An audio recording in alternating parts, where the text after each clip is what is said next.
Welcome to Finding Faith, the space we come to share stories of encounter, ask questions, and share in the lived experience of others.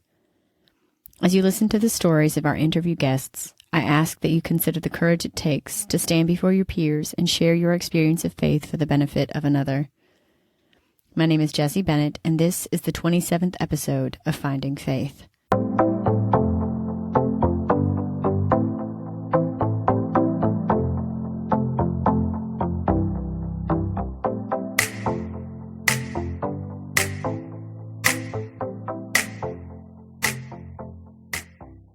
Today, we have with us Clint Campbell. Clint, why don't you tell us a little bit about yourself? Hey, everybody. My name's Clint Campbell. I run Surrender Studios in Owensboro, Kentucky, and we work with clients all over the place. I am from here in Owensboro and met Jesse working at Gasper River during my I wouldn't say late teens, probably early 20s. And I've got 3 little girls that are my whole world, a beautiful wife at home. I mean, I'm pretty blessed. I can't really complain. Clint is going to share with us his story, and the theme surrender is going to come up a lot. So, Clint, why don't you go ahead and tell us your story? This is a little backstory that I don't share often. When I was born, I wasn't really alive. I was blue, like literally, and my heart had stopped. The doctors had me on the table trying to bring me back with the defibrillator. They got me back, but in the meantime, while they were trying to get me back, my mom was praying, God, let me keep him. If you just let me keep him, I'll raise him to be a tribute to you. They were able to bring me back, and some might say I turned out all right. So I was then raised Catholic and taught to love God and my neighbor, and my faith was something that was always with me, but it was something that I would let govern my actions. I try to be a good person and treat people well, treat people the way that I wanted to be treated. But it wasn't, my faith wasn't near as important to me as it is now. So I moved to Nashville fresh out of high school and got into college there. And my sister moved as well. She went to the same college for something different. We ended up getting an apartment together, and that was really cool because it was, 18, just moved out of that town that you always wanted to get out of, and you get there and I don't know anybody, but hey, my sister's there. So that's okay. So I've got that kind of piece of home with me. And then about 6 months later, she decides she doesn't want to go that route anymore. She wants to go back to a different school that she went to in Indiana. And so I was there by myself, at 18. In a new town, not knowing anybody. And it was pretty crazy. I'd like to say I just picked right up and did great. But I was pretty emotional when my parents left after getting me all set up to have this 2-bedroom apartment myself, because we had already started the contract anyway. So I had to kind of keep that. But I had been slowly pulled to the Lord over time. And then when I was in Nashville, I got to get in with the music scene there and get in with some people there that were doing some pretty cool stuff, I thought. But the culture that I was around was quite toxic. It was a culture that I didn't really want to be a part of. And I think I knew that deep down. When I attended a Koinonia at age 19, that's when it really happened. I came face to face with the Lord, and he called me by name. He more or less said, "I've been waiting for you for a long time. Come with me. There's much I have in store for you."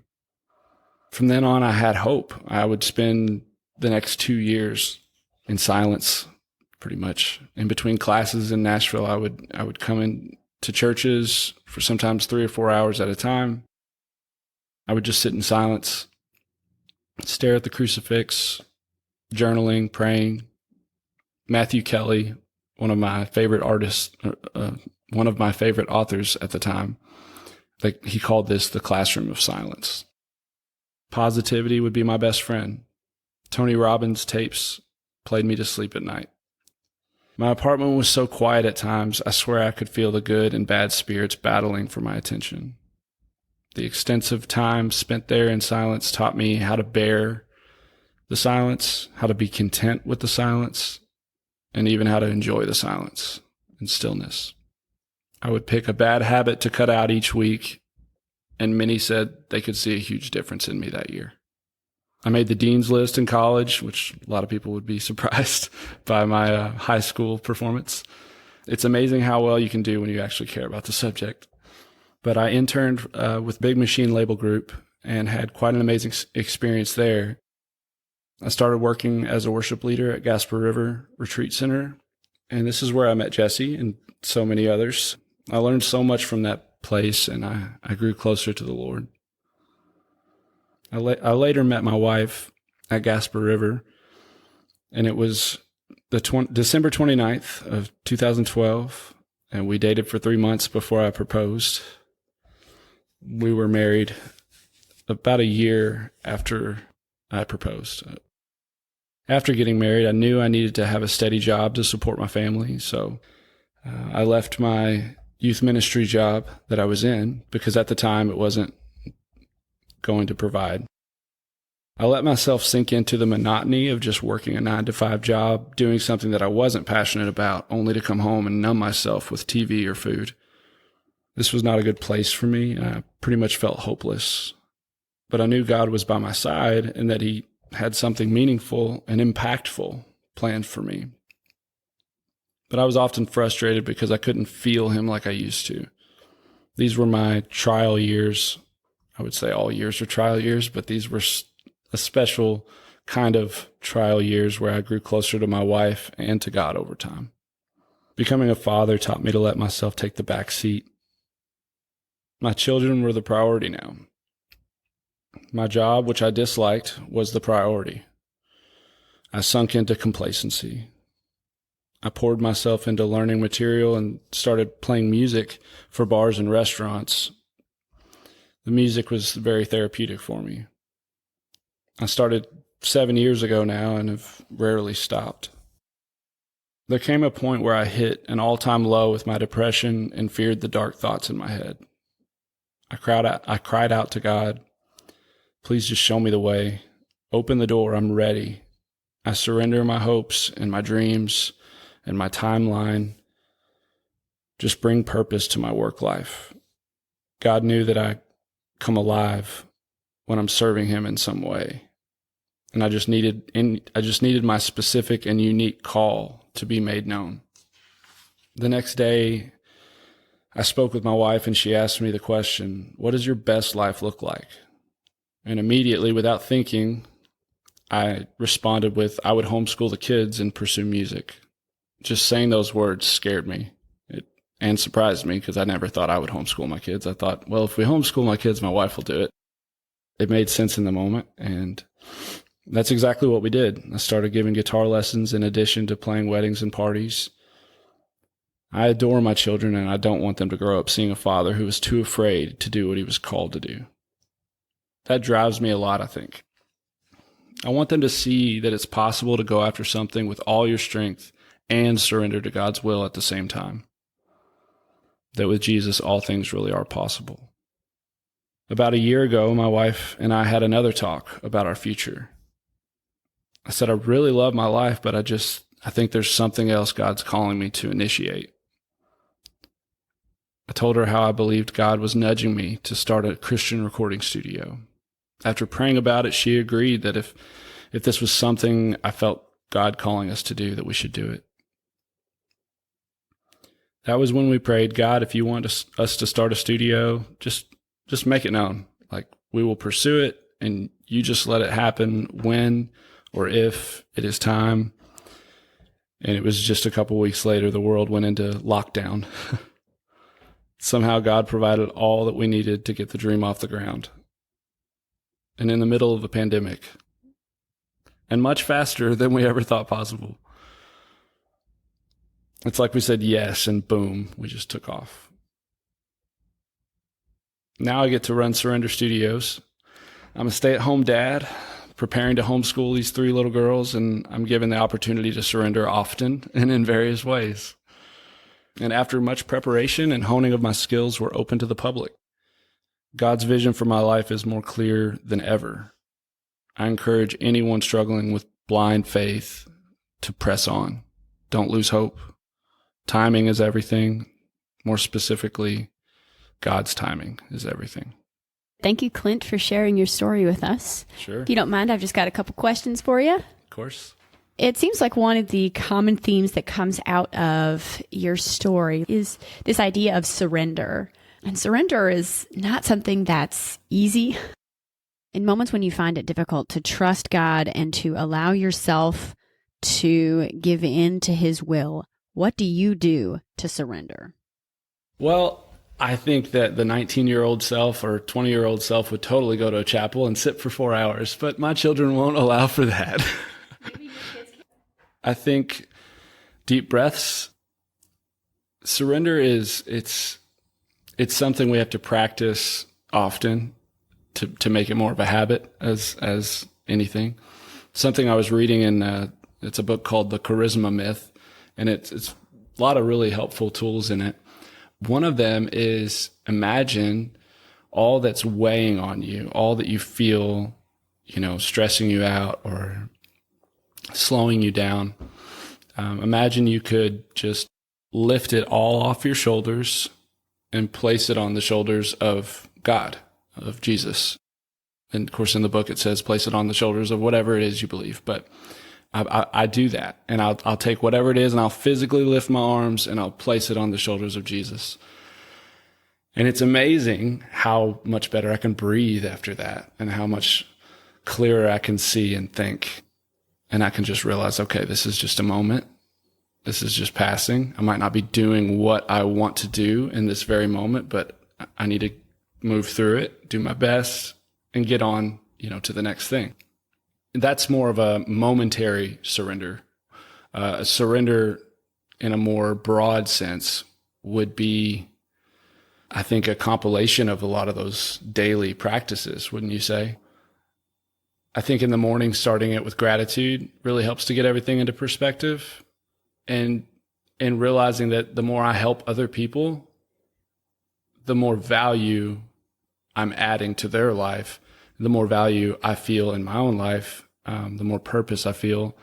And when you're adding value, as you've probably experienced, when you're adding value to somebody's life, the value just kind of spreads everywhere to everybody's life. It comes back to you. And it's not that that's the reason you're doing it, but that's the effect. It's the effect. Mm-hmm. And it's like, well, okay. All right. Yeah.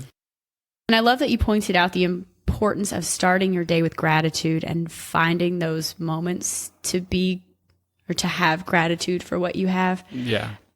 I'd never made that connection, I don't think, between that and surrender, but I think it's an important link, an important piece of surrendering. Yeah. Yeah. When I recognize all that I'm blessed with, it's like I'm looking at God's track record. It's like, okay, look what all He has done. Why? He hasn't let me down yet. Right. Like, why would I stop surrendering and trusting now? Mm-hmm. We're at such an exciting place.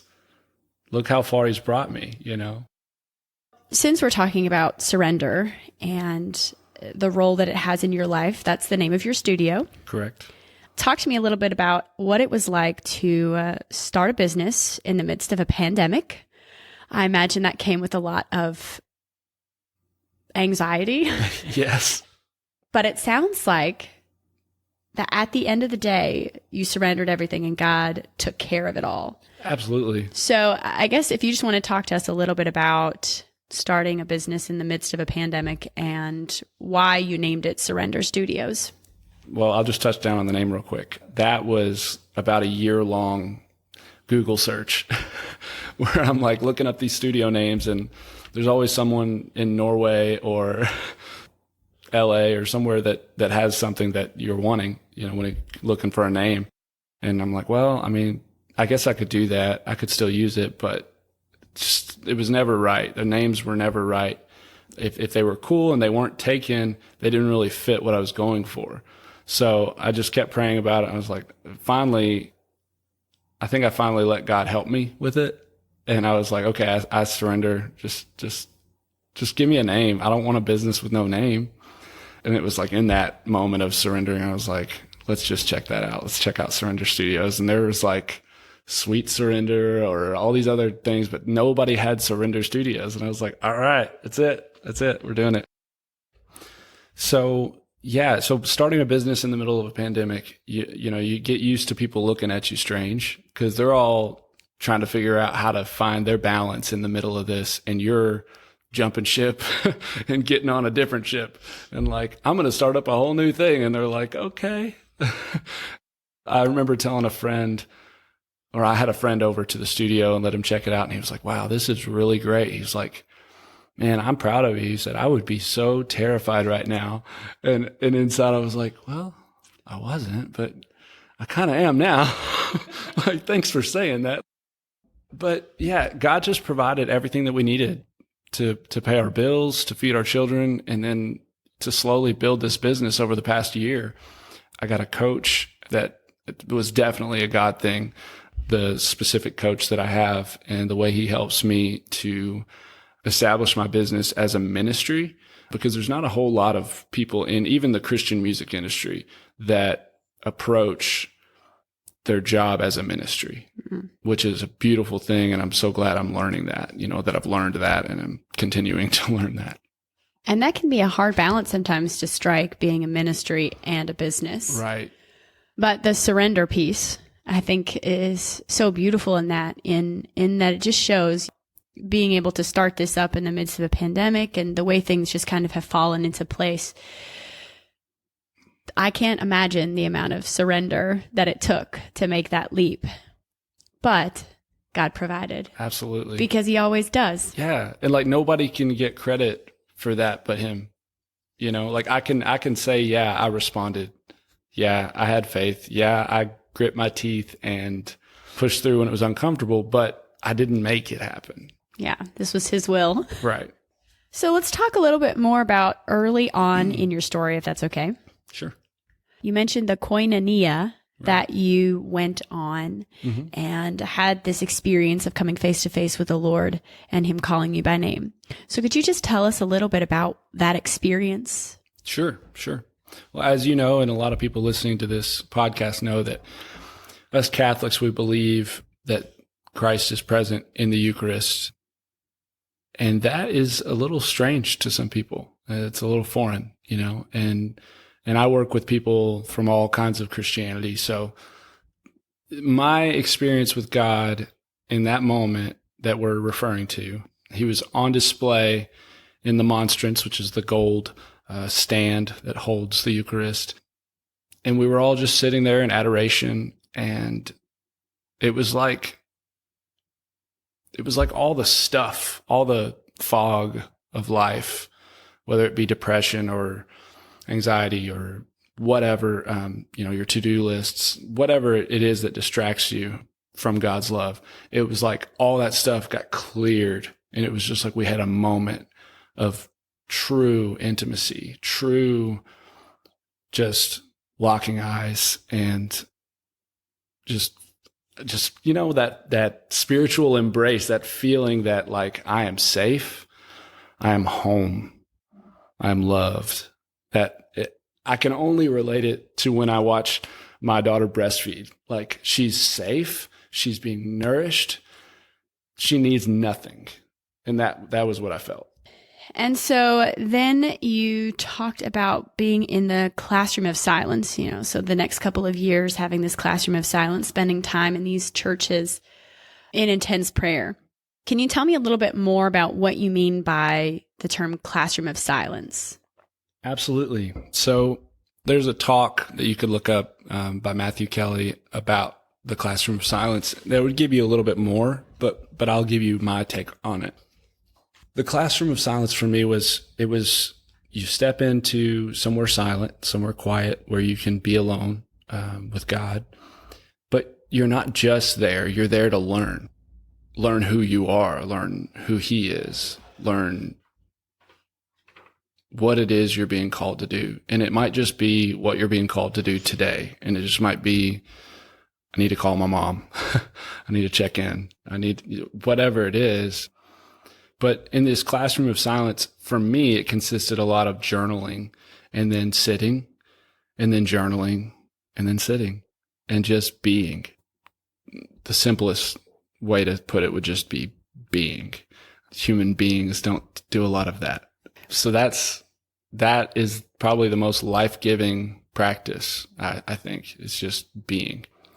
The classroom of silence is kind of a safe little sanctuary in the midst of the chaos, because everybody is trying to teach you who you are and who they think you should be. And when God's opinion is really the only one that matters, we spend no time listening to that opinion, and we just plug into whatever and listen to their opinions, and it's just, the classroom of silence is something that I think we all need desperately. Yeah, more sitting at the feet of Jesus, right? The master, the teacher, right, and allowing him to be the one to teach us and to show us the way. So you had talked about being in this toxic environment prior to your Koinonia experience, right, with, music, the people that you're around, that scene. And then you have this Koinonia, this classroom of silence. Obviously, you're still in music and have still been around the music scene for a while. So was it a challenge to leave behind the toxicity that was there, that you had been previously surrounded by, and still be able to be a part of the music scene? Yeah, it was definitely a challenge. Stepping away from the individuals that were not good for me, and my main mission that I felt I needed to be on was a challenge. A lot of them didn't understand. A lot of them, might have scoffed and laughed, and that's fine. But I think it was a slow transition, though. It wasn't like all of a sudden, I'm done talking to you, I'm done talking to you, I'm done talking to you. It was like, I'll keep hanging out with you, but you need to know I'm different. And if you're not cool with that, that's okay. We don't have to be friends, but I love you, and I want you to know that I'm not the same. So don't talk to me or treat me the same way. Don't use that word around me. Just like little things that, well, not just little things. Obviously, there was how we spent our evenings together with all these people. There was more drinking and light drug use and things like that I wasn't going to be a part of anymore. But at the same time, I didn't want to completely disconnect. And I think this is totally different because for everybody, it's totally different for everybody, because some people who are deep in addiction and things like that, they can't just keep hanging out with them and connect and whatever. Being surrounded by the things that they used to do. Right. But I was never that deep into things. So it was like a take it or leave it kind of thing. I could still hang out with these people and connect on that friendship level in a way that, and I tried to be open and loving and accepting of where they're at, because I needed them to be accepting of where I was at. I stayed accepting of them. They stayed accepting of me. And I think that we all got closer to God through that, because they got a good look at someone who's truly trying to be like Jesus, right? But too often the Christian that we know is the one that gives us a bad example of Jesus. So at least in that moment, I felt like in that time, I felt like I was doing okay. And I think you hit on something important in that we all have to look at we all have different stories and circumstances. Right. And you really have to look at what your circumstances are and what you're called to do. Yeah. Because Christians can't just flee from all places where those things exist. Right.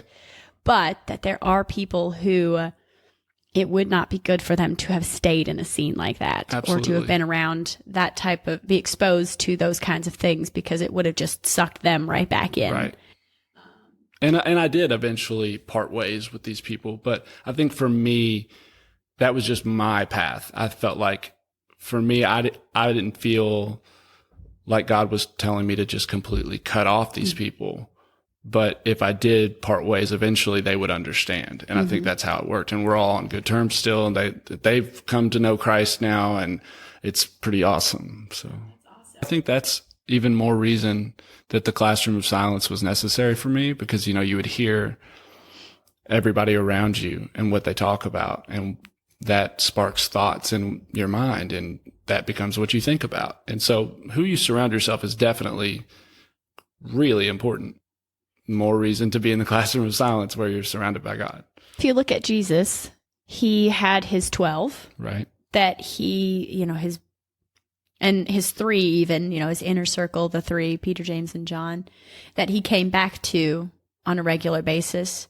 But they went out and they talked to the tax collectors, the prostitutes, and so they went and talked to and broke bread with these sinners, these people who wouldn't have been, quote unquote, living as they were supposed to.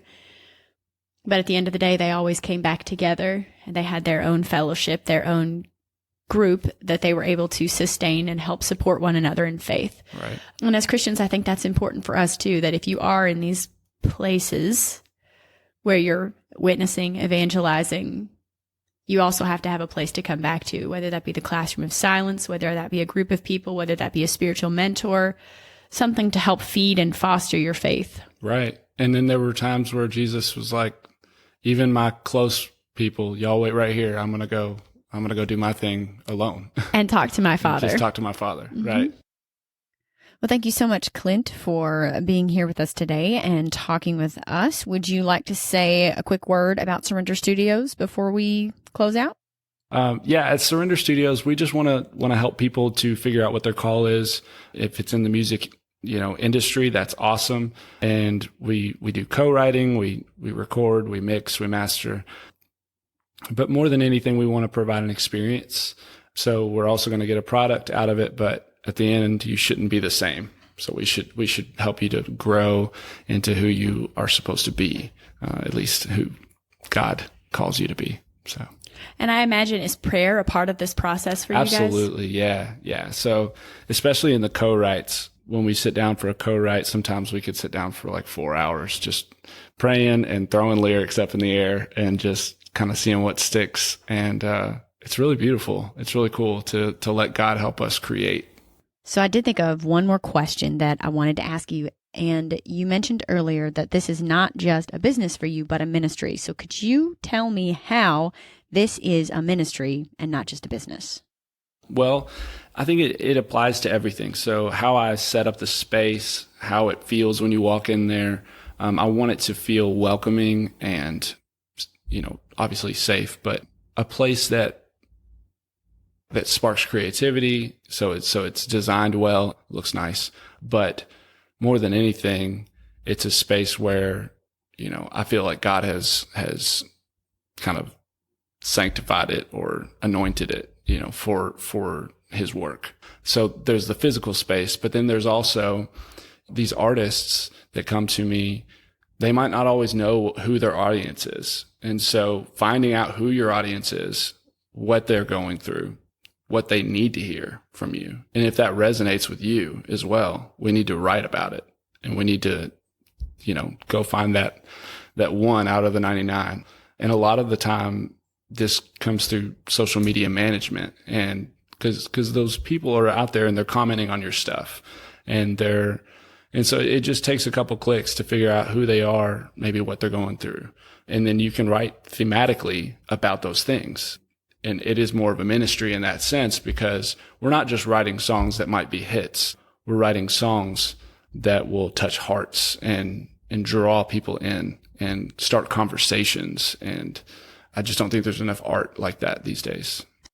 Thank you so much, Clint, for being with us here today and sharing your story with us and telling us about your new business, Surrender Studios.